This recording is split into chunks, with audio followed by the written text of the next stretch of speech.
that you'll see inside of the platform is probably on marketing. Sorry, on not on marketing, on marketplace. And what we've done in marketplace is it's a small change, but essentially all of the blocks that we have, all of the blocks previously had just icons along the top of them. And we've modified that to add a little bar that indicates that this is the top of a block and isn't actually space that's used, but it's where those configuration icons come into play. So the move handle, the configuration icon, the center icon when an item is centerable, the copy icon to duplicate items, and then if you are working in a block that is a list block, like this one down here, this is a bulleted list block, the plus icon to add new blocks or new items within that block. And then also that same thing inside of grid blocks. So we're still working on usability. You may notice us change it back and forth a couple of times in the next couple of weeks as we decide what we like versus what we don't like. But that's probably the most visible change functionality wise. There's no significant changes. Just working on a bunch of stuff behind the scenes that hopefully you guys will be excited about eventually. So with that being said, Grant, did I miss anything? I don't think so. No. Cool. So then why don't we dive into questions? Heather. Yeah. So we have one that came through so far. It's from Matthew. He says, hey, when I'm designing my event, I'm seeing a lot of space between sections on the dashboard. Is there a way to tighten this up? Possibly. It just depends on where we're talking and what the template is that you've chosen, Matthew. Can you tell me what organization it is that you're working from? Yeah, it's under my name, Matthew LeCount's organization. Okay, and the event inside of that is just Far Western District? Yeah, that's it. Cool. All right. Okay, so it looks like you're, oh wow, that made its way here, did it? Huh. Okay, so this looks like it's is this the cards template? I think it is, template, right? yeah, it is. Okay. So first off, I think probably the biggest thing that you're noticing is the space that is at the top more than anything else, right? Like, so in the editor, this is what it looks like. But when you go to preview or when you log in as an attendee, you've got this big gap here. There and there. And there. Course, yes. Yeah. Yes. So it's interesting. Do you mind if I enable one of these buttons for a second? Yeah, do whatever you need. Okay, cool. So, oh, it's already enabled. Are there rules on it? Tags include mobile or phone. Huh. All right. Fine. Let's go discard. And let's go tags include mobile, save. And now preview. Did I get that wrong? It's got to be mobile or phone, I think, the whole tag. Oh, got it. Yeah. So it'll be mobile phone or tablet is the complete tag. Yeah, it's all right. I'm just going to copy and paste it. Yep. Hey, you're smarter than I am. Good job. I would say that's a stretch, but okay. So here's what's going on this particular template. So while you have made the background color of the top part of the template the same as the background color of the page itself, technically that does work, but this page is designed when you are, I'm going to look at it as an attendee. So I'll just log in as you, computer or TV.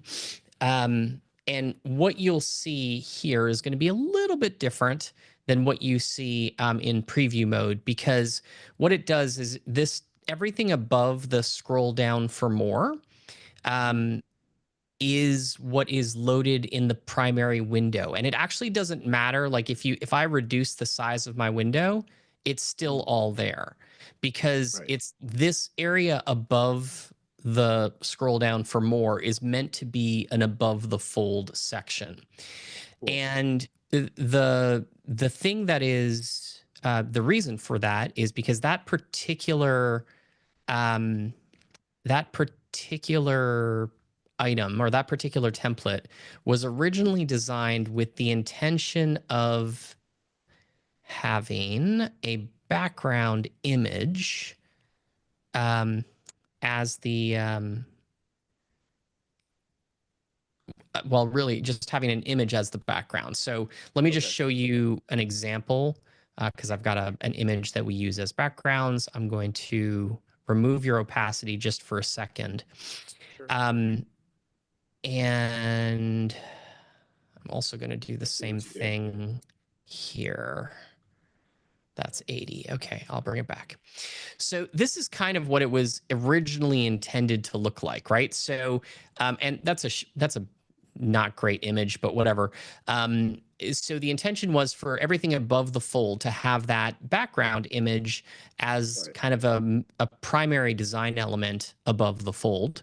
And in this template, you can load 5 different ones, and it allows basically it allows you to have those templates essentially rotate. Mm.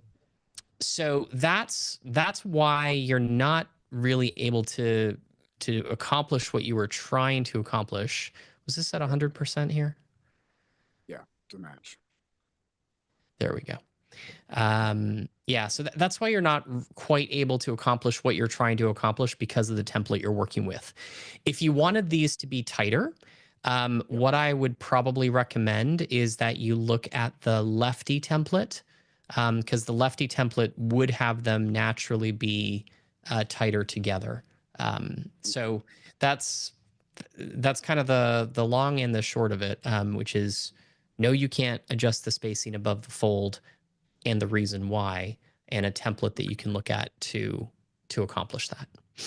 Okay. So maybe to clarify just a little bit, the Mhm. intention was to not have a scrolling page, to just have everything be on that one page. So when somebody hits that landing page, they have the option of either seeing the mobile button or the computer button to get Yeah, into so their you're room. trying to make it even easier for folks, right? So that's all they have. Yes.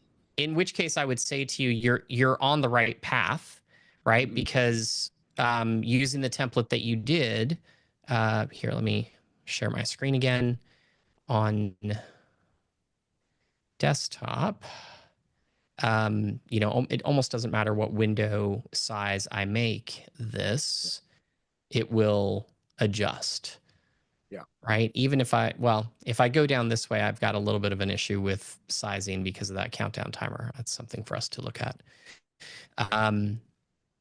But yeah, I mean, that is what you've done here. What I would probably do if you want to really, because you technically, even though you have image waterfall here, I tried you to get could rid go of one it. step. Yeah, so image waterfall you can get rid of by going to features, image entries, image waterfall settings, and disable. I'm Okay. not sure we could Perfect. have hidden that anymore, but we could definitely Yeah. try. The other thing Gotta that I get would out of probably, yeah, the other thing that I would probably do if I was you is, um, I would take let's see, where is that? Edit main nav, scroll down for more. I would probably get rid of that by making that text the Same same color. Yeah. color. Right. So they don't see it. And then you can go in here and do the same thing here. Make the divider and the actual text itself Perfect. um, the same color. So now when you preview it, even though technically it's there, right, you won't see it. Yep. They won't see it. Perfect. Yep. Thank All you. right. You're welcome. Yeah. I'm sorry. All right. Do we happen to have any other questions? No, I think they just want to listen to you guys talk about things. Awesome. Awesome. Well, We talk more about your sleep and how that's going. that doesn't feel like an effective use of anybody's time. That's true. Muddy has raised his hand. Muddy What's will up? give us a softball. Well, you never know. It's either easy or it's really not. Really advanced. Yeah. Well, I noticed on the broadcast page, the icon I had asked about in the past seems to be providing some very exciting stats about email. Is that right? It is definitely something that we are attempting to get right. Yes. We haven't fully tested it yet. And I'll tell you, I did a broadcast the other day that had 1 email sent, but 3 opens. So I would be cautious around trusting the stats in that statistics bar at this point. But yeah, we are closer to having it working than we were last time around, Muddy, when you clicked on it, all you got was a little spinning wheel that said we're thinking about it. So we're working on it. We're on our way towards something interesting and exciting. But so far, it's definitely neither of those things.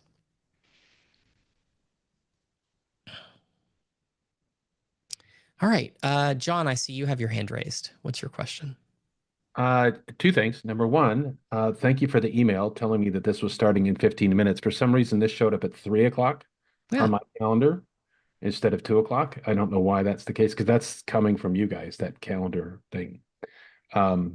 Second, new Leaper, just getting started, trying to figure out, and I've played around with Obi, and so I feel like I know what I'm doing there. I know something of what's going on there. I have no idea what the first step or second step is on the dashboard or anything of that sort. So if there's a like step 1, step 2, step 3, that is something that would be very helpful for me. Yeah, that makes sense. So I'll kind of give it to you at a super high level because I see a few other new faces on this call that may appreciate a similar kind of quick run through. I am actually going to log into a different account. Just give me 1 second. So the first time you log in to Obvio, the first time you log into Obvio as a Leap member, it's actually going to ask you to put a credit card in.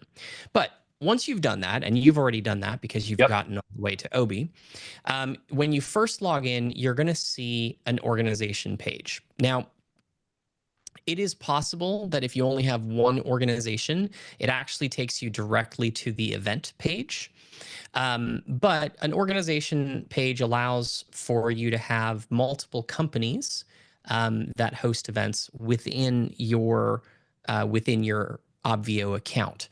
The Obvio Pro account, which is what Leap members are assigned, can have up to 3 different organizations. Obvio Basic or Essentials, the $97 a month one, can only have a single organization. And if you happen to be on Obvio Enterprise, then you have unlimited organizations. Now, organizations are just simply a way for us to allow you to group your events. So I'm going to go into the Sage organization. And when I do, I'm going to see a list of events. And in your case, if you haven't created any events, it may say something along the lines of no events yet, right? Click create or click new event to create an event. But essentially at the organization level, this is where you create events within Obvio. Generally speaking, events are thought of as, a 3-day event. If you're hosting your challenge on Obvio, even if it's a multi-day challenge, that would be a single event. If you're doing a webinar on Obvio, that would probably be its own event as well. If you're hosting a summit on the platform, you can, we call it an event. Basically, anytime you're going to separate out your event or summit or challenge or launch or masterclass or whatever you choose to load, into Obvio or host on Obvio. We just call them all events. So to create your first dashboard, and what I would do if I was you, John, is just start playing with it. Because inside of the pro accounts, you can have unlimited events. So having an event in here or just creating one and playing around doesn't cost you anything, and it doesn't take away anything or use anything from your account. Like, it's not like you only can do 5 events and now I've just wasted one playing around. So I'm going to go ahead and click new event. And this is really the core of creating your event. You got to name it. So you may just be testing it. So I'm going to go Blue Melnick's Sandbox event and unique URL. So this is important because it's how people are going to access your event. And for now, anyway, Obvio hosts event dashboards or events on what's called a subdomain. So we have 4 primary domains that you can choose from: obv.io, bootcamp.live, eventsoft.io, and zoomiverse.com. And your event, when you type in your unique URL, will get appended to the front of that. So in my case, I'm going to go Blue Sandbox 2024. And you'll see over here, it types out what your event URL is going to be. So it's bluesandbox2024.obv.io. If I change it to Bootcamp Live, it changes. Next thing is my time zone. You can leave this blank, but I would recommend that you set it to wherever you are going to be doing the majority of your editing from. So in my case, I'm in New York time or Eastern time, so that's what I'm going to set it to. And then your dates. So your dates, the time zone and dates are visible only to you and are used for system purposes. Your attendees never see these things. So one of the things that I always recommend people do is they set up their start date for the event as being 1, 2, or 3 days before the actual event is set to start. And the reason I recommend that is because oftentimes people want to load up Zoom and test it out before the event begins. And if you set the start date of your event to be the same day as your event, you're going to have some limitations with how Zoom operates inside of Obvio. So just making it start a couple days beforehand is helpful.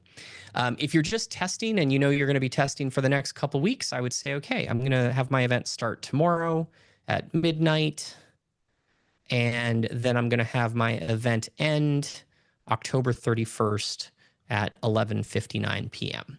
That means that, you know, for the next month or so, I've got this event that I can play around with, and there's no limitations. And the limitations are really only inside Zoom.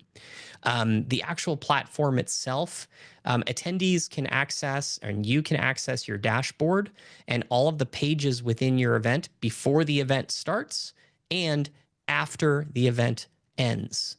Okay, so the start and end date is really only for Zoom access. And like I said, it only applies to you. Nobody else sees those dates. Next up is the expected number of attendees. Again, this is an internal thing. We use this for tracking and metrics. So we ask that you put something that is realistic. If you're just doing testing, just throw 10 in there, and that works well.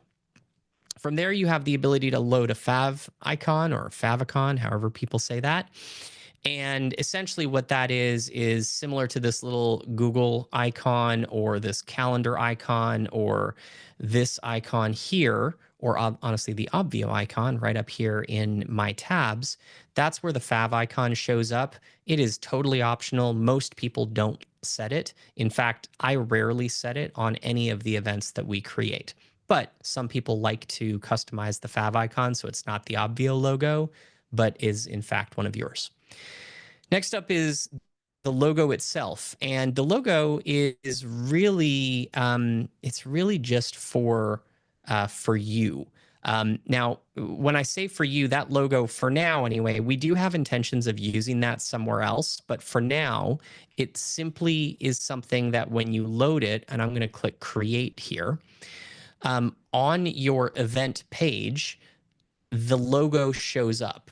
So it's really for cosmetic purposes only, but it's to allow you to be able to visually identify the event, right? So this guy right here, this Flip Hacking Live, October 12th or 10th through the 12th, that's the logo that I just chose. So now rather than having all of these logos that are just the Obvio logo, because on this listing page for your events, the Obvio logo is what shows if you don't upload your own logo. This kind of gives you the ability to just make your event listing page a little easier for you personally to use. Okay. So from there, I've created my first event. I'm going to click on it. And the first time you click on your event, you're going to get the requirement to choose your event template. There's 6 templates to choose from. And you can choose to start with demo sample data or an empty template. If you're getting started for the first time, I always recommend that you start with demo sample data because it'll give you something in the dashboard so that you can see how it actually works and how it was intended to work.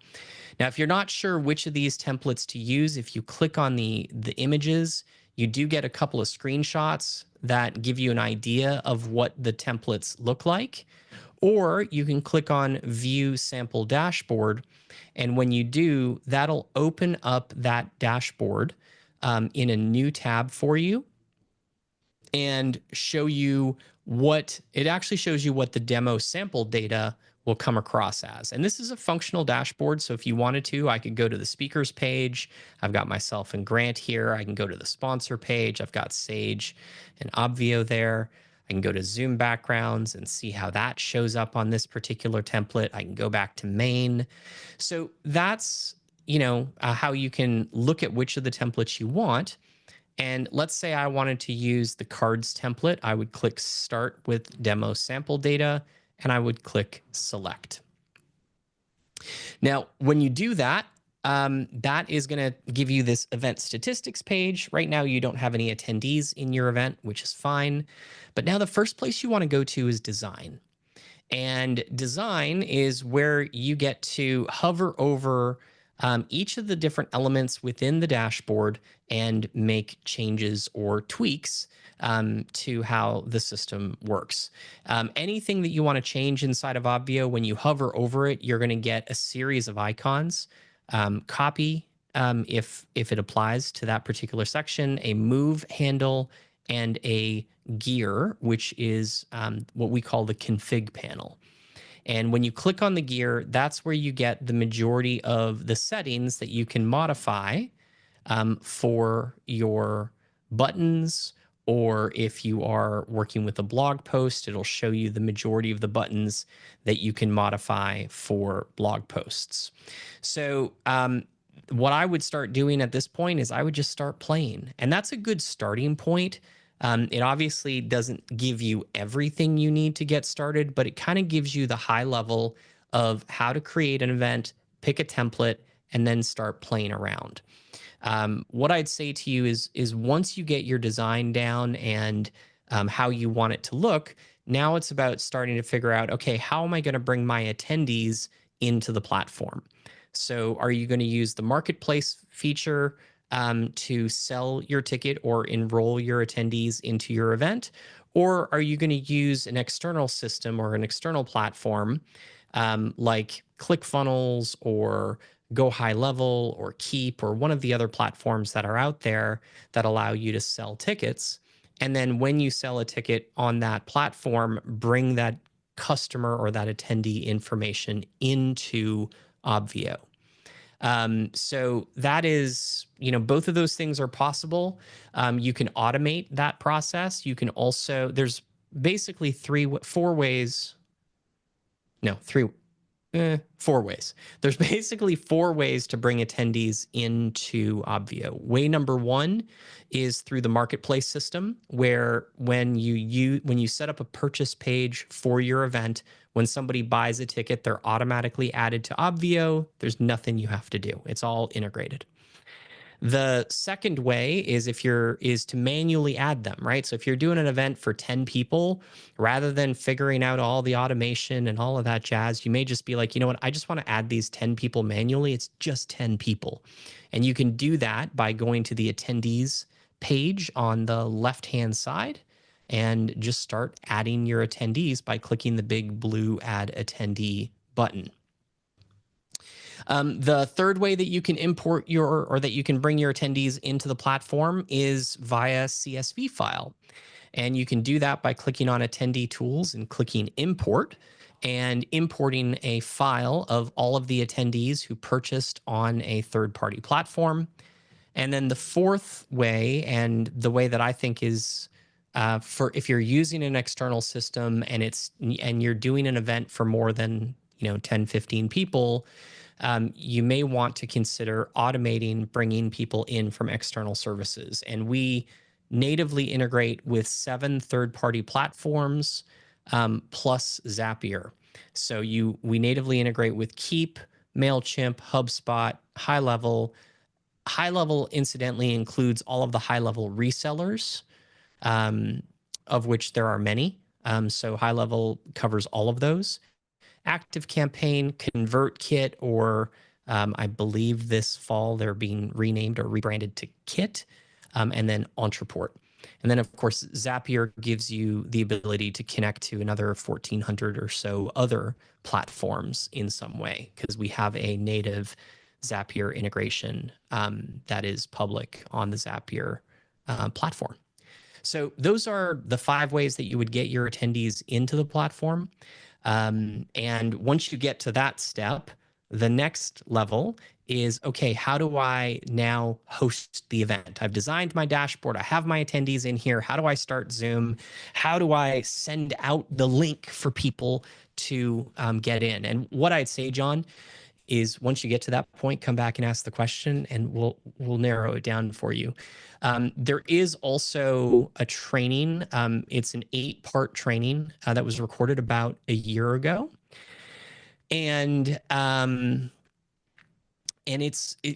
each training is about 2 hours. It's a really solid deep dive into the platform. It doesn't cover everything because we've added some, quite a few new features since that was recorded, but it is a really solid foundation. If you go through that, you'll understand a lot of how the platform works, including how to load Zoom, how to import attendees, how to customize the dashboard, how to manage the check-in process, all of that stuff. Just a quick question, because I followed along with you a little bit, and I'm at the place where you can select design. I selected design and I got the dashboard. Mine does not have the images and icon. I've just got some flat text like edit welcome message, add countdown, new button. There's no pictures or images. I must have pushed something wrong or set something up. Yeah, so what you probably did is when you selected the template, it defaults to start with an empty template. And that's probably what you, okay. So here, if I, let me come back. And so you can, if this is early on and you haven't done anything, this is not a big deal. You can change this pretty simply. So you can go to event and then template under events. Mm-hmm. And if you selected cards, it's already selected, so we can't redo it. You have to go to another template and then come back. So I'm going to click, like for Lefty, I'm going to go start with an empty template and click select. It's going to say, are you sure? I'm going to say yes. Now I started with an empty template. So if I go to the dashboard, it's going to look pretty blank, probably similar to what you're looking at. It'll look, the design will be like the layout will be a little different, but that's the issue that you're having. Okay. So I'm going to go back to, I'm going to go back to event and template. And then now that Lefty is selected, I can click start with demo sample data under cards and then click select. And when I do that, it's going to rebuild my design and it's going to have buttons and all of the sample data that exists on the main sample page. Okay, got it. Simple, but didn't know it. Well, simple is a stretch, but yes, there it is. Thank you. You are most welcome, and welcome to Leap. We're happy to have you. I'm happy to be here. All right, Jeff Veely. What's up, sir?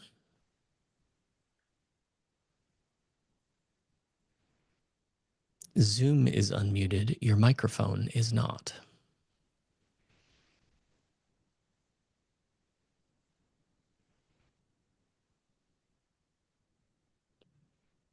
Please hold. It's gonna be charades. 3 words. One is please. The other is unmute. Yeah, exactly. How It's like, do I unmute? please hold, you ass.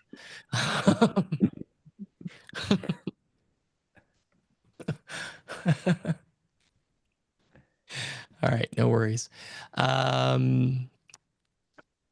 Heather, did I talk long enough for these fine people to submit questions? You sure did. Nice. So this one's from Matthew. He has another question. He's concerned about computer and mobile devices in Zoom, and he wishes to avoid dropping resolution to 720 or below due to mobile. He's created 2 rooms. He wants to know if that will suffice.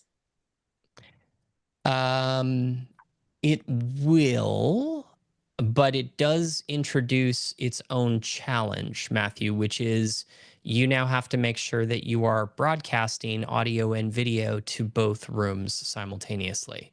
So as long as you have the hardware side of that figured out, or however you're doing that, then that should suffice. With that being said, every once in a while we come across an old computer that is connected to your desktop or tablet, and that old computer doesn't have 1080p requirements, right? So what happens in Zoom, and it sounds like you kind of know this, but what happens in Zoom is all of our accounts are set to broadcast at 1080p if possible. And when I say if possible, what I mean is if your computer can manage encoding at 20 or at 1080p. And then second, if all of the attendees who are watching in HD can handle decoding at that same resolution at 1080p. Now, every once in a while, if you have a user, an attendee who is in a Zoom meeting and has a computer that's powerful enough to watch HD, but isn't powerful enough to watch 1080p or full HD, then what happens is Zoom automatically steps down the HD encoding, regardless of whether or not it's only one person in that room. Like if you could have 1,000 people in the room and 999 of them are good, but one of them is not, now everybody gets stepped on down to 720p. So it is still possible that you'll have a computer that is not capable of 1080p. It's less and less likely these days, right? Because any computer basically built in the last 10 years can probably handle it. But it's possible that it's not enough. So I want to say you're kind of going down the right direction, and there's still a chance. Is there a fail safe in that? Other than like webinar? The fail safe is don't worry about it. And here's, I know that's not necessarily what we like to hear. There's no way to force 1080p inside of Zoom currently. I'd love for them to change this, but they're just, I think it's an infrastructure thing on their end so that they're not encoding in both 1080p and 720p. They've decided to just do one of them. Although that's not 100% accurate because, well, whatever. This is a really complicated thing that we have no control over. So yeah, I guess webinar could potentially be the failsafe. But what I would say to you is all of the events that we've done, regardless of scope and size, of which there are many, most of the rooms, most of the time are broadcasting at 720p. And I'd rather them broadcast at 1080. But there's just no workaround. And for me, the benefit of seeing my attendees outweighs the benefit of 1080p for webinar. So Yeah, I don't love that answer, but it is a limitation that we have of yeah, it's a limitation that we have from Zoom that there's nothing that you can do to get around it. Thank you. There's a couple of thoughts, and Matthew we spoke about this before as well. But there's I think that what's interesting even now, Muddy, are you on a mobile device? Are you ruining it for everyone? No. What's interesting is that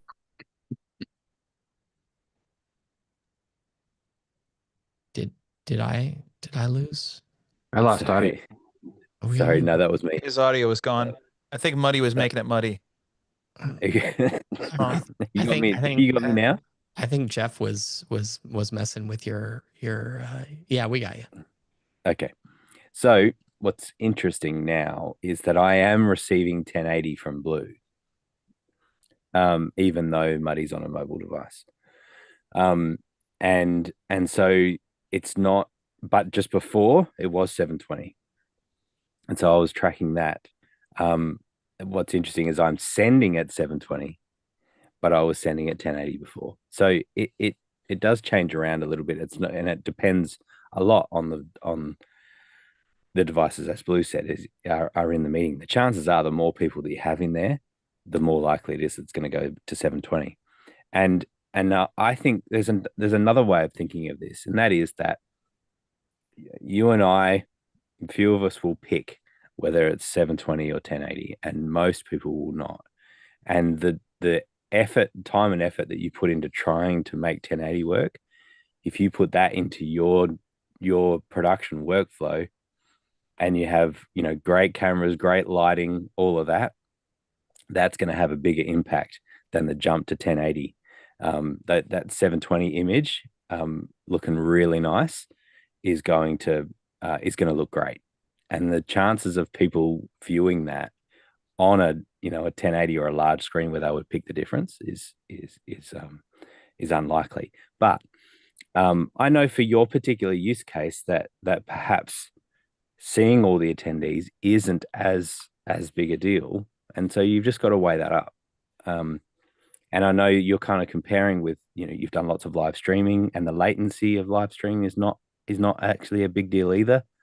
There's not a lot of interaction that happens in your shows, and so I'd be weighing all of that up, and so that there could be, there's no question that you can wind a live stream right up. You use that latency, you can get a live stream at 1080 and 10 megasecond, and really wind that up. Then you got to have people that can have the bandwidth to be able to view that and not have it buffering, right? And people are going to complain far more about it buffering than they are about it not being 1080. And that's something that we have found, that having done lots of live streams before, and now doing primarily YouTube, primarily in Zoom, I just don't get complaints. I don't get complaints about people saying it's buffering. Like Zoom just does an incredible job at that, of managing poor bandwidth and all of that, and separating out even the fact that a live stream is technically, it's muxed together. The video and audio is together. If it starts buffering, you lose everything. Zoom separates video and audio and prioritizes audio. And so if people have bad bandwidth, they're going to start losing frames. The video is going to start to get a bit choppy, but the audio will be fine. Well, that's huge, right? And that's the reason we don't get complaints. So, as Blue said, I'd say that the massive advantage is you're seeing your audience, right? And the audience are seeing each other. And that's not nothing. The audience seeing each other helps for their engagement. When they see other people that are engaging, they engage themselves. When I'm looking at all you lovely people and you're nodding to what I'm saying, other people are seeing that other people are nodding. It's like, oh yeah, this is good stuff. I'm hearing some things I haven't heard before, whatever it is. That's really powerful. It's powerful for the audience. And it's and not that we're just trying to push Zoom. We use the right tool for the right event, and Zoom may not be right for you, but I suggest it might be. So Hey, Thank you. Grant, can you answer this? Because I always forget the answer to this.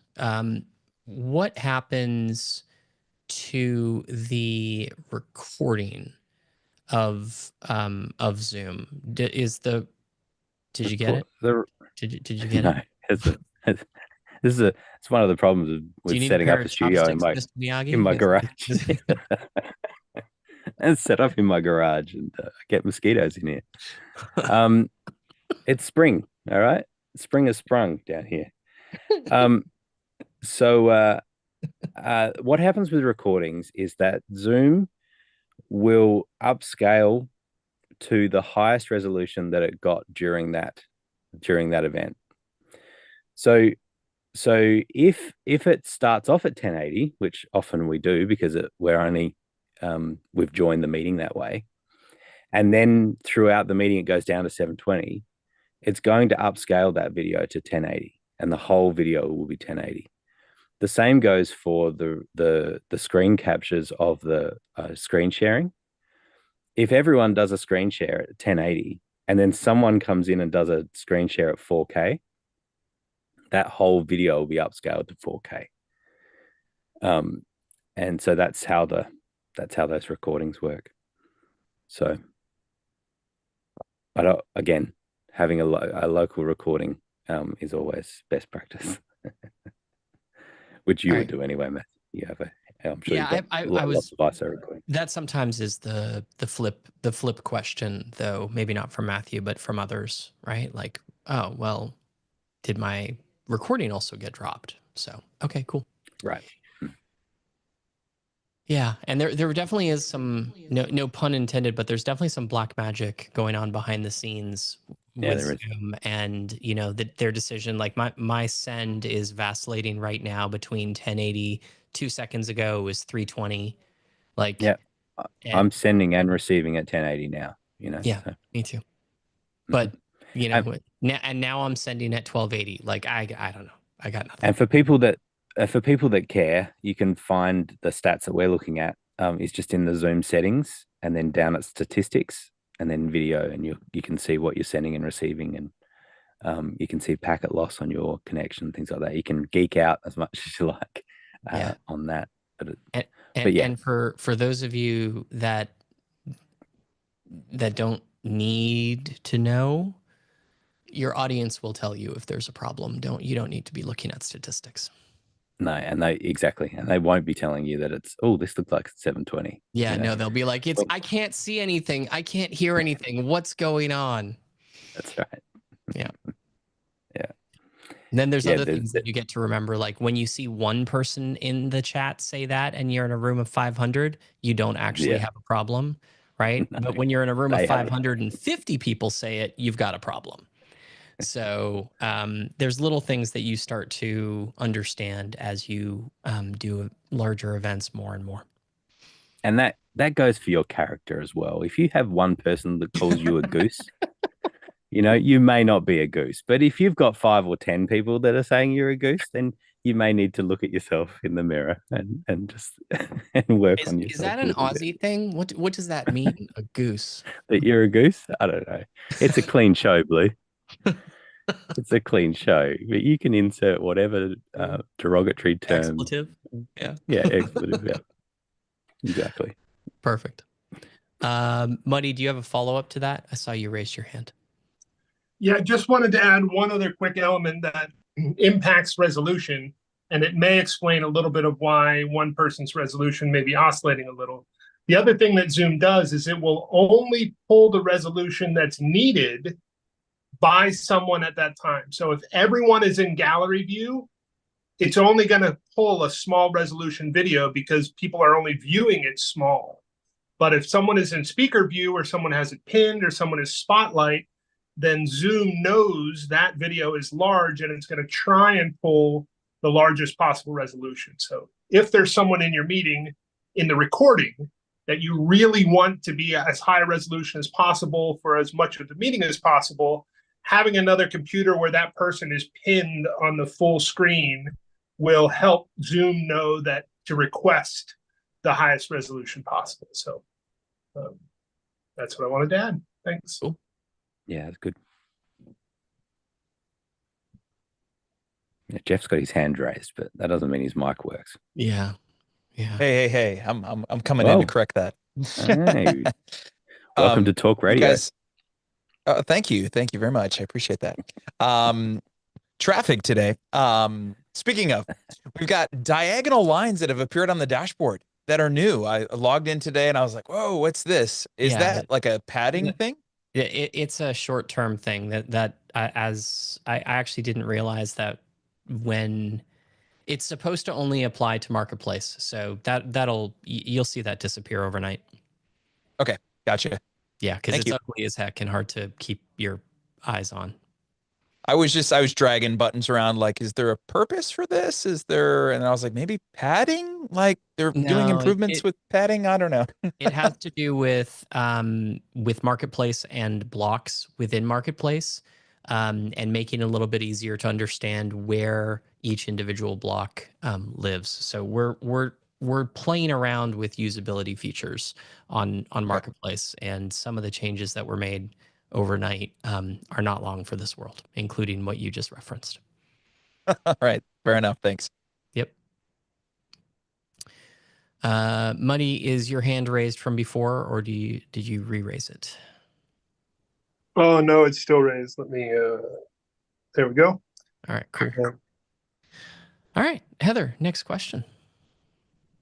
So Denise put this in chat a little while back, but she's a new leaper and she wants to know if you can include an overview of the available templates and which ones they might want to focus on. Sure. Do you know that kind of happened? I read that and you spoke about it just as you were looking at the template picker. So I wonder if Denise felt like you covered that or not. Denise? Yes and no?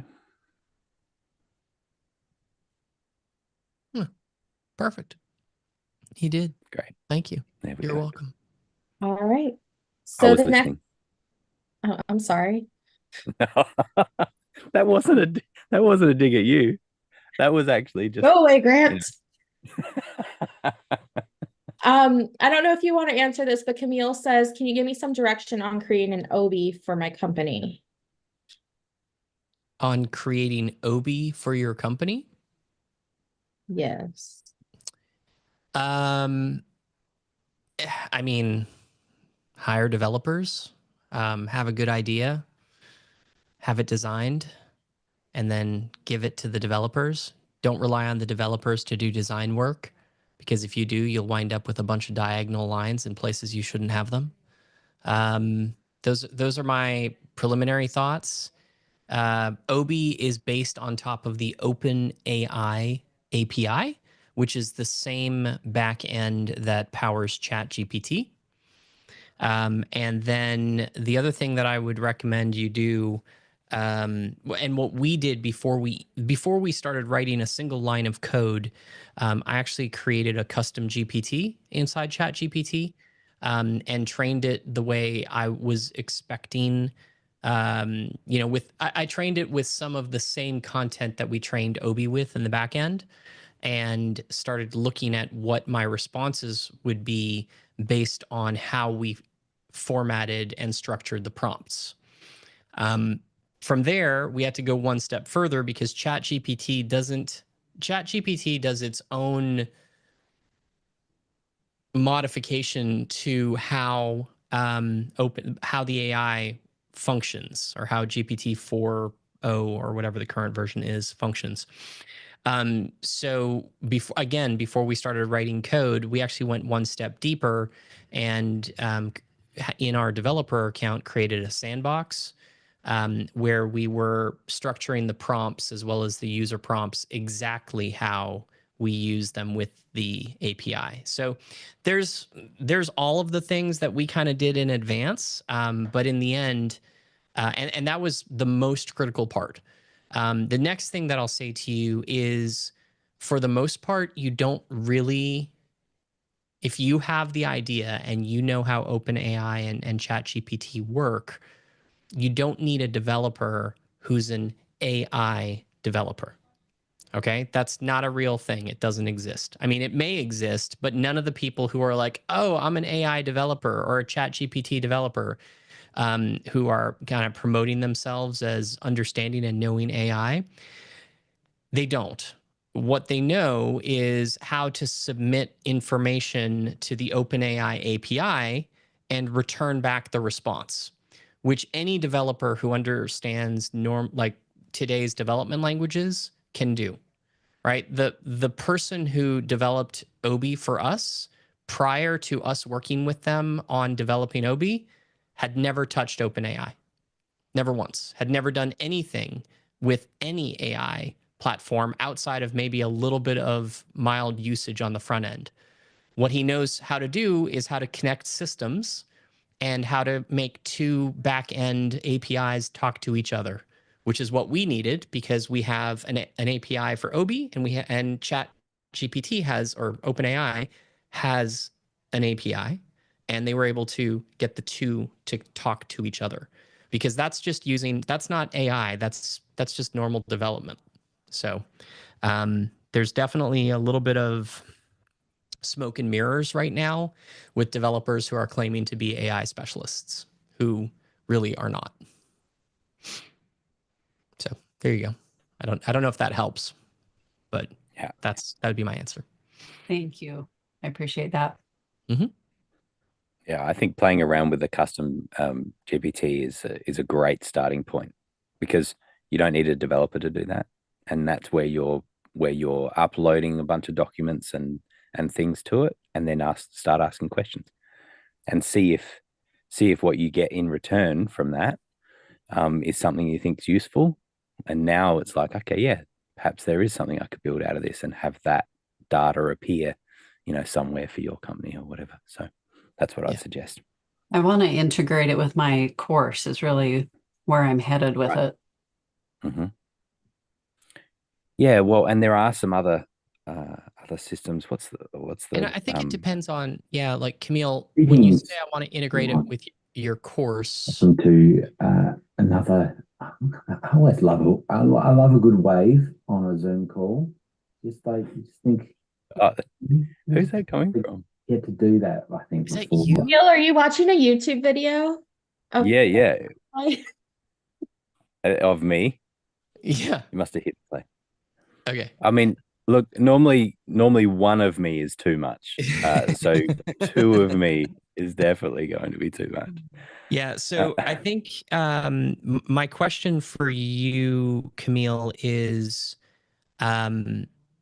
how, like, are you looking to do something kind of like Obi, or are you looking to do something kind of like the Blueberry GPT that's inside of the Leap Member Hub, where you can have a conversation with a trained GPT that's trained on our content? Because those are two very different things, and one has a service available for it that you can just subscribe to and do fairly easily, and the other takes a little bit more work.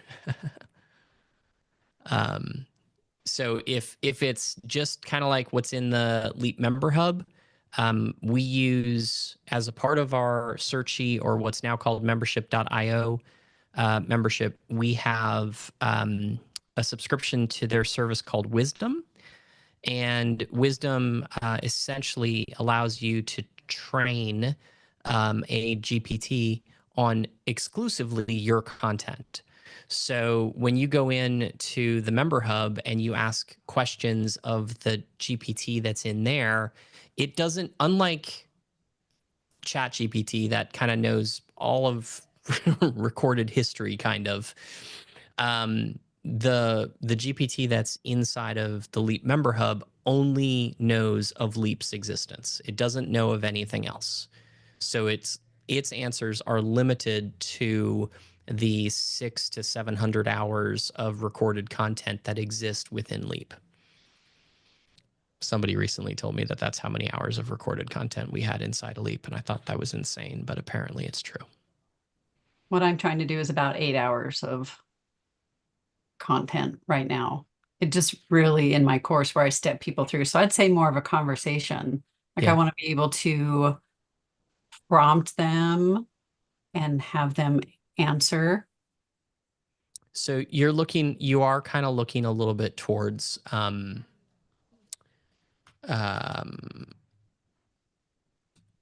you are looking a little bit towards what's it called? Take a look at something custom. Take a look at Try Interact. I've seen some interesting things from people who have developed AI style quizzes or AI infused quizzes using that particular service. And it may, I think I don't know if they have a free trial. Oh, they do have a free trial. Look at that. So you can probably actually take a peek and see if there's something here that could potentially work for you. There's a few systems out there now, and particularly when you're working with videos that you've created and you can get the transcripts from those and then feed that transcript into something. And now, but I guess a caution for me, I think, is that we're stepping into this world of AI generated content. And I think people are generally getting quite, they have an AI radar now, right? Where you sort of start reading something and you're like, that's way wordy and doesn't actually say anything. And sometimes we're just like, okay, now there's just a slab of text and I'm just skipping over it. And I think what's happening is that we're now wanting to see more protein in the content and less of all the carbs, like we're just wanting, just give us the less waffle and give me the real, summary sort of text now.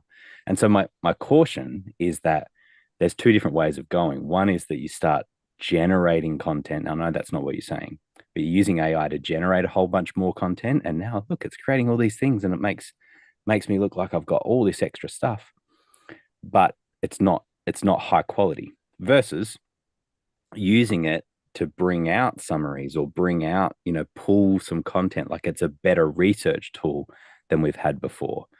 And that sort of stuff is what I'm excited about, where it's like Searchy, has for many years, and really their basis was being able to search transcripts to take you directly to that moment in the video.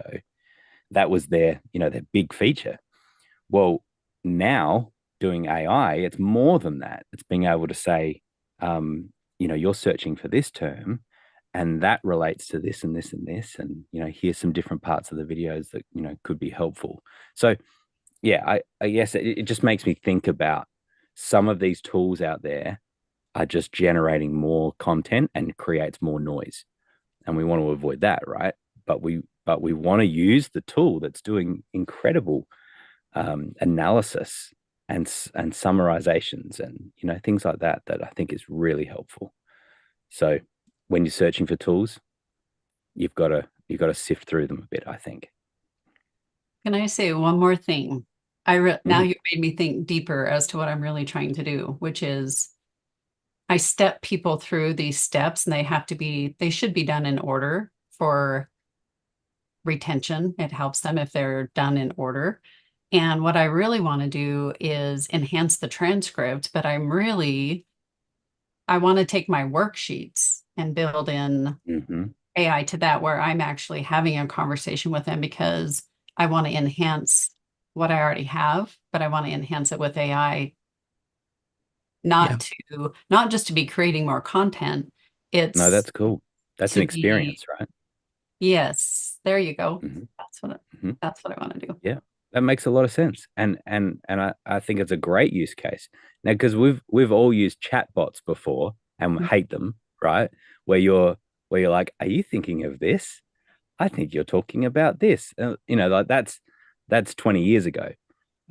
What we want is something that last year. Yeah. But what we want is something that is interacting with you, Yes. and has kind of a sequence that it's working to, but it's also pulling out, poignant questions, and it's reacting, it's interactive with what you're saying. They're Have you building as thought they of this? go. Yeah, That's yeah, what I yeah. that's what I want to accomplish. Kind of a choose your own adventure in a way, within a path that's actually, guiding it. I really like that. I think from a learning, like a LMS, there must be, and I wonder if that's a direction to go down. Learning management systems plus AI. Are there people doing that sort of thing that are saying, here's a typical quiz, but actually is enhanced in a way that's taking you through a sequence. That could be really interesting. I have to ask, have either of you seen Bucket.io from Ryan Lebeck? I heard that. I haven't seen the latest version of it, so I know they're on version 3. I Yeah. have had some high level conversations with Ryan about what they're doing, but I don't know. I haven't myself logged into the latest version of it. It looks like it's in waitlist currently, but It's supposed to be released, I believe, the first part of October. I have access to 3.0, and I am trying to build something like that, but it's kind of a mix between that and OE, really. Yeah. So you are probably right now. I don't think that there's any services out there that make it easy for people to build their own AI applications. I am positive that they're coming. And the reason I say that is we've actually had some active discussions about taking our back end of Obi, because how we built it is a little, I don't know how unique it is, but it feels unique. And the reason I say that is because none of the prompts and none of the interactions with Chat GPT or with GPT 4.0 are hard coded. Everything is done through, we actually have a user interface for the admin, the back end of Obi, that allows us to create prompts and create things. And then how the front end was developed, like the area that you see, when we make a change in the back end, it automatically changes the front end, and there's no developers now required to do those changes. The prompts and the responses are being handled. So I've actually had a conversation with the folks who did it. I was like, this is really interesting. I feel like, this is something that everybody who's a coach should be thinking about doing, having some sort of AI based tool in their tool belt, to help their customers go through. And if I've thought about it, guaranteed other people have, right? Because we're not, I am far from original in my ideas. I wouldn't say that. I um, mean, not all of the ideas are good, but they are original. um, so yeah, I wouldn't be surprised if in the next year or so you see a bunch of services pop up that allow you to essentially make your own custom GPTs and prompt builders and so on and so forth. And they're probably already out there. I just haven't heard of them yet. Yeah, it's a great discussion though. You're asking the right questions, thinking about this stuff, because it's really the to think of like a decision tree, of yes, this, no, that, whatever, a complex decision tree. If you were to think that that was then a 3D decision tree, that there was much more depth to that, and that ChatGPT or these systems can handle that complexity. That's really cool in a coaching space, that you would often be asking this question or seeing this and then saying, well, that equals this, and this now is the direction you need to go. It's easy to miss some of those things, and that AI wouldn't miss that because it holds on to the complexity of it and sees that because of this decision or this, question back here, you answered this, means that, this is the outcome in a really complex way. So yeah, I really, I think there's a lot of space in the coaching area that it can work, as long as we keep away from just generating content. Would you like Very to cool. see my screen really quick and I'll show you? Oh, Do we have time? I'll just show you really quick if you want. It might be a little bit easier. Go for it. It's Bucket. Sure. It's bucket.io. Okay, hold on. Let me just get to the right screen here. It's this one. Sorry, I have 4 monitors, so I got to look up on the wall. Okay. Can you see? Yep. All right. This is one that's brand new. I kind of went into it a couple of steps, but what I'm trying to accomplish is have something similar to this where I have the question. This just happens to be a market message blueprint that he has in the background for us to use. And what I would like to do is something very similar. So you ask the question and they answer, you save it, and then on the right-hand side, it's building this as you go. And so once you get done with save and continue, you go to the next one, and then you go to the next one, and then you go to the next one. So it builds it over here on the right-hand side. And if you want, I will just show you really quick. I can show you, let's go to this one. I think I have one in here. Okay, so here's kind of a dummy account. So this one is to build a course or program. So this is like, what is your promise? What's your bold promise? And I answered that. And so it kind of builds. So all of the questions are on the left-hand side, which is what I'm trying to do with mine, with my, it's not really a blueprint, but it is kind of a blueprint. It's a template. But when they get done, they have everything they need. But what's missing is all of the newest prompts and the new stuff. And I want to be able to go in and modify that when I want. Does that make sense? It does. Yeah. Yeah. It feels like you need a developer. Okay. But, I That's okay. Like Grant said, I definitely think it's the same approach that we took with Obi, right? Like we've been kind of holding off on AI just as a tool as we kind of figure out how we use it day to day, but also how to best integrate it in so that the answers and the content that it's creating is not just generic garbage, which is what most AI tools currently generate, in my opinion, is generic garbage. Yeah. So that's the reason that we've taken the approach we have with Obi, which is to basically force attend users to actually input a bunch of data before we start generating anything.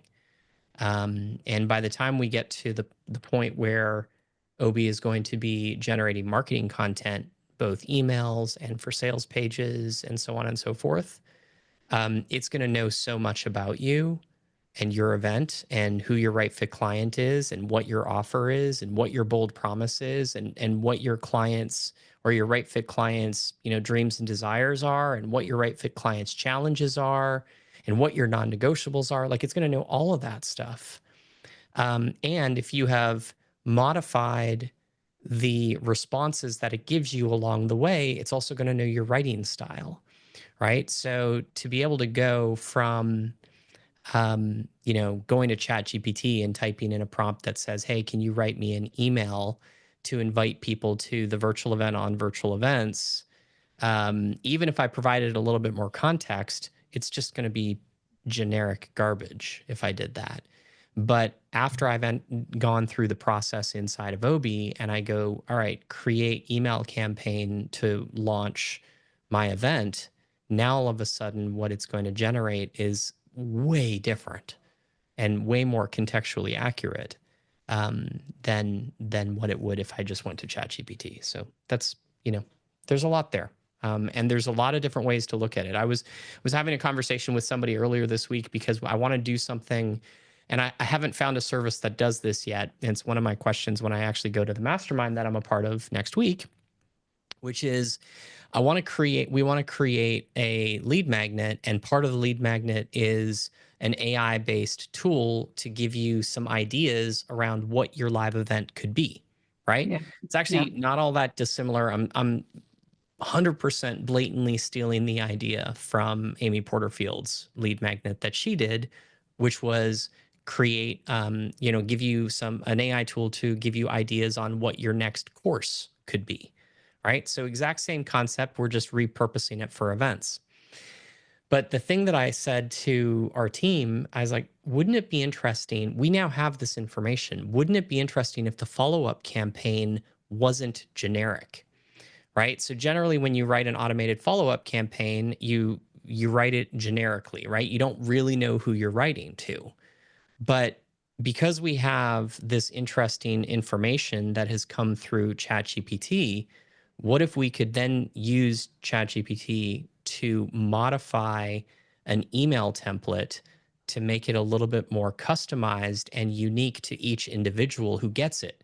So rather than it saying, hey, congratulations on the 5 ideas that you got for your live event, we'd love to invite you to the virtual event on virtual events so that you can take those ideas and put them into action, right? That would be a generic follow-up sequence.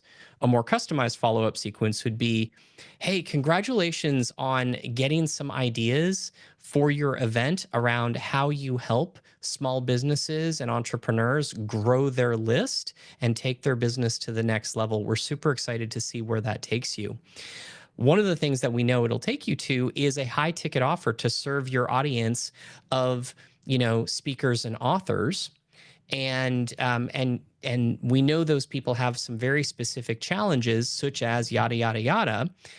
So I'd like to invite you to the virtual event on virtual events, where we actually will be going through that exact content and helping you to overcome those challenges so that you can launch your event successfully.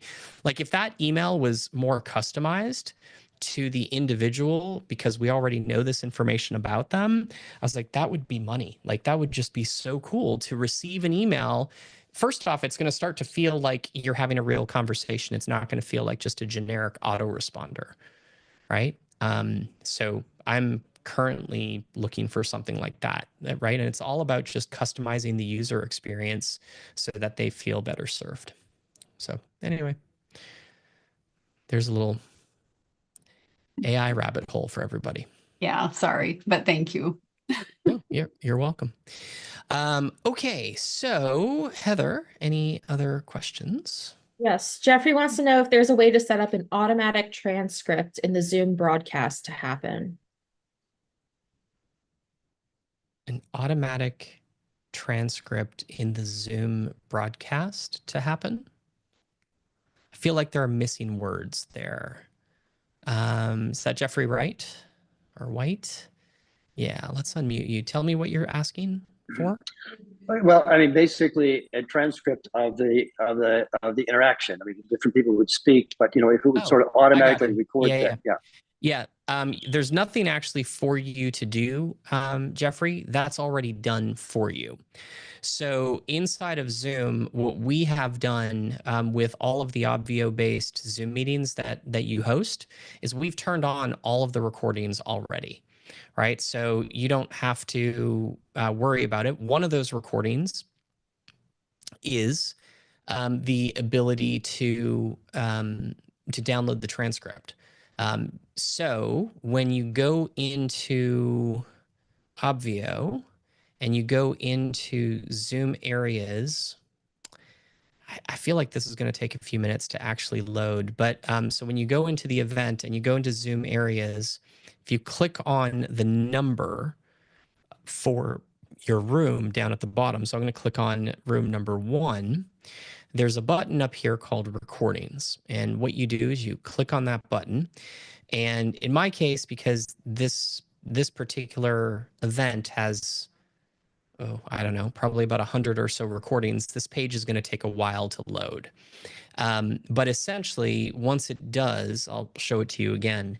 there's a download button where you can download your individual recordings, but there's also a down arrow right next to the download button.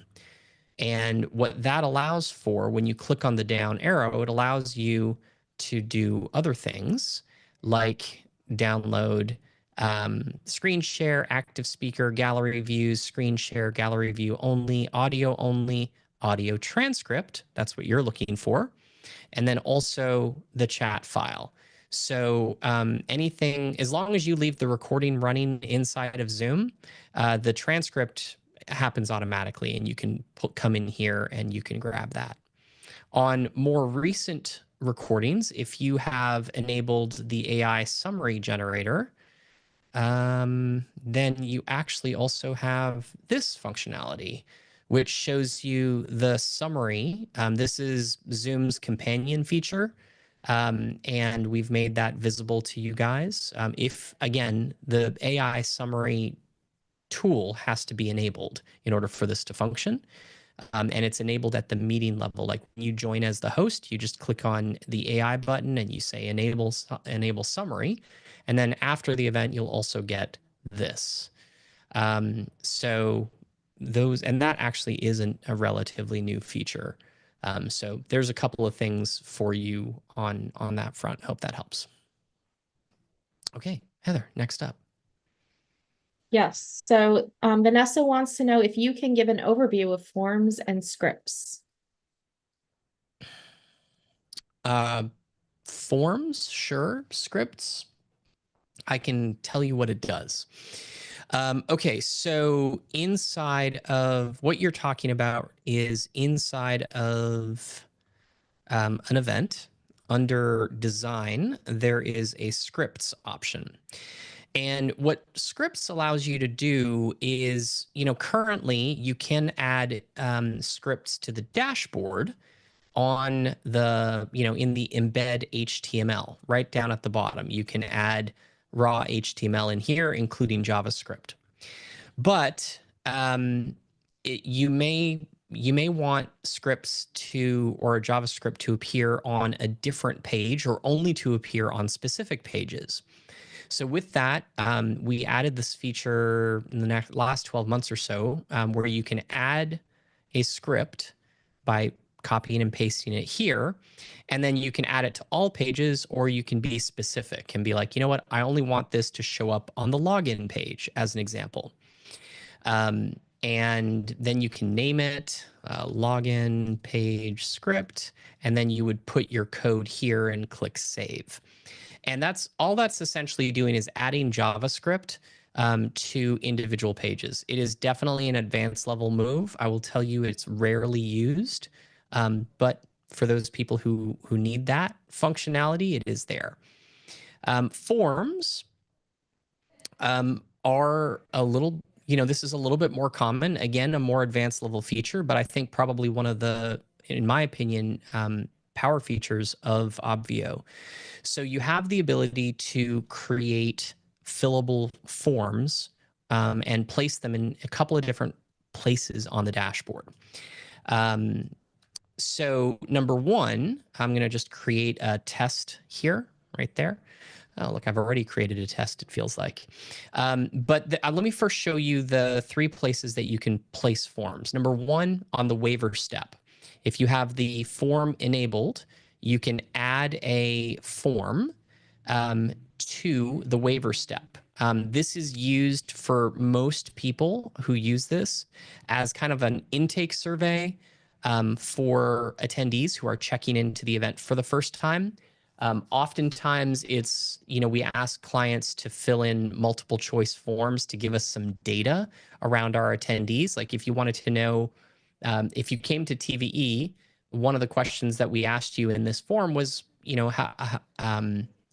what revenue you generated in your business last year, right? So we could then take a look at in the aggregate. I didn't look at any individuals for this particular thing, but for me, I was like, okay, 75% of our attendees have made between this and this much money. 22% have made this much money. It's important or valuable information for us. So that's one place that you can put forms. Another place that you can put forms is attached to buttons. So the Ask a Question button, when you guys click on that, if I look at the config, it is pointed to a form, and the form is called New Obvio Questions. And essentially what that does is it opens up the form in a modal or pop-up within the page and allows you to submit your questions. So that's another way that buttons or that forms can be used. And then the last one is as a part of blog posts.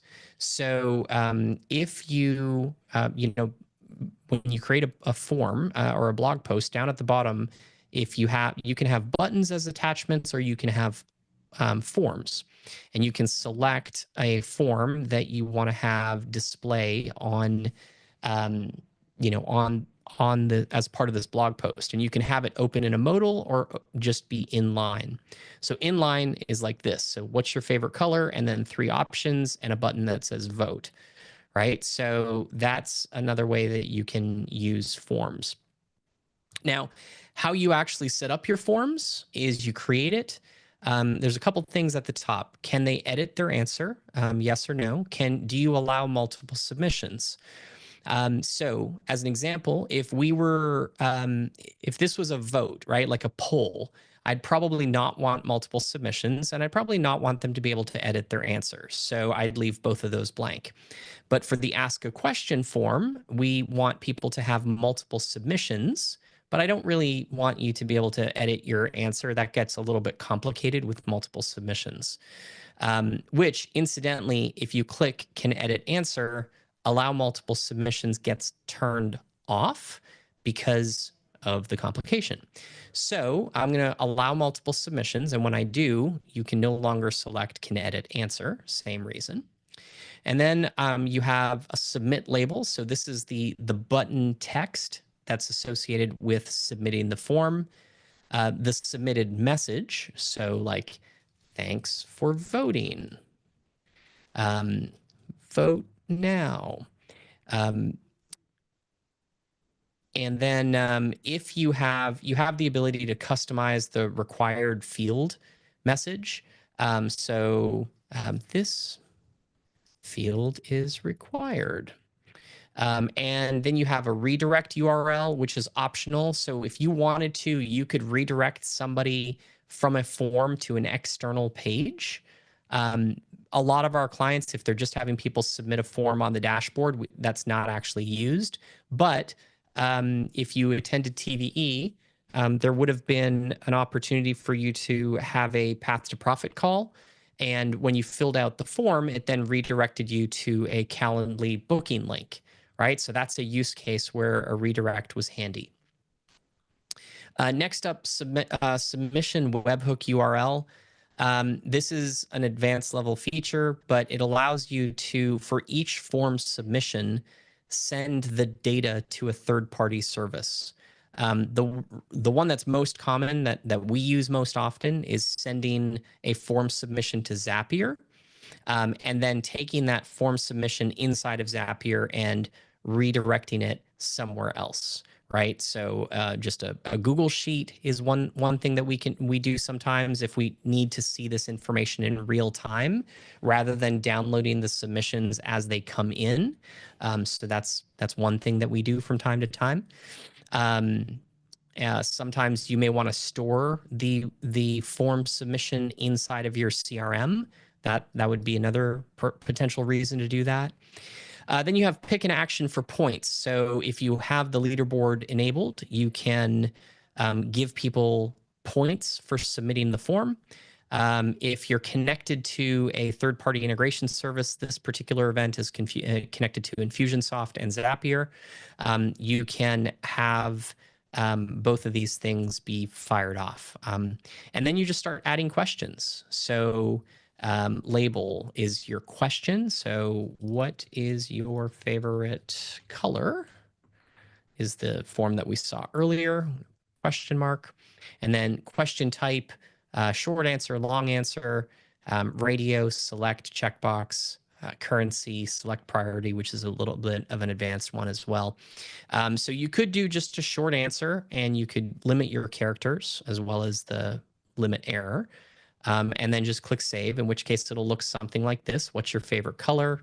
They type it in and they enter it. But if you wanted this to be more of a poll, then you would probably change this from a short answer to a radio button and add a series of options, right? So blue,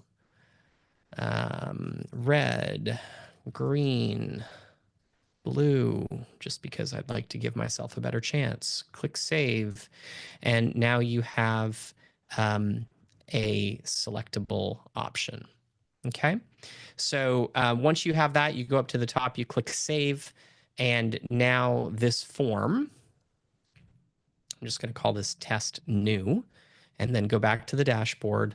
And if I wanted to, I could go down to this poll time and change the form to test new and click save. And now the options and the text change. So that's kind of at a high level forms, and forms have some additional pretty cool features. The form moderation feature is pretty neat. And then there's some statistics as well. But again, those are a little bit more advanced level moves that I'll hold off for now. Hopefully that helps. Cool. All right. We are all set on the questions. All right. Well then. You're welcome, Kat. Awesome, Vanessa. Glad to hear it. All right. Well, I don't have anything else to share. Do you guys have any other questions before we wrap for the day? Like more is like, it's time to go be amazing.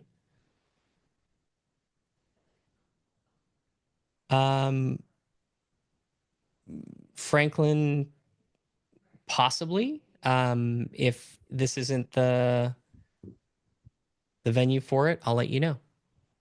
Okay. I have not done the onboarding yet for LEAP.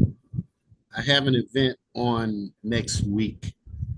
I intended to talk to you or listen to you on Friday to get some insight, but I had a court appearance and I couldn't do it.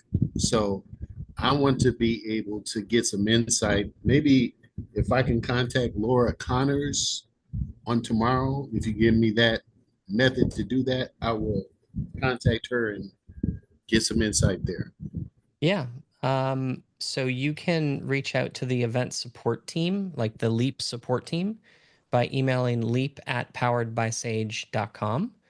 And that's probably going to be like, if you give us a little bit of clarity as to what it is that you're looking for and how we can best support you, then we'll be able to point you in the right direction. Okay. Thank you. That was it. Perfect. Piece of cake. All right. Any other questions before we wrap for the day, folks?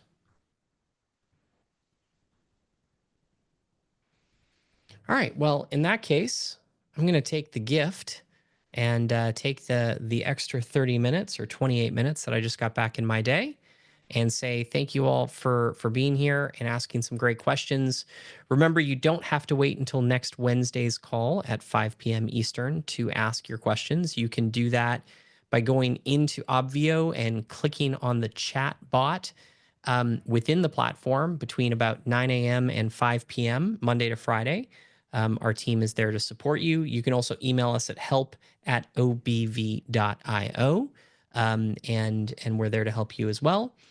And of course, in the Facebook group, which we also keep an eye on and respond to.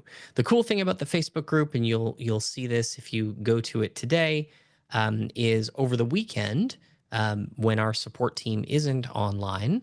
If I see or Grant sees a question inside the Facebook group, we of course respond, but so do some of the pretty awesome power users within the community. Jeff, Justin, Muddy, and a few others are really good about answering questions about the platform on weekends, especially if you have an event going on. But both myself and Grant also do try and keep an eye over the weekend for those of you who have events and have challenges. But other than that, remember next Friday, 5 p.m., we have another open Q&A call, and happy to get any of your next Wednesday. Thank you, Heather, for that puppy dog head turn. Next Wednesday at 5 p.m. Eastern time, we have another open Q&A call. Have an awesome evening, everyone. We'll talk to you soon. Thank you.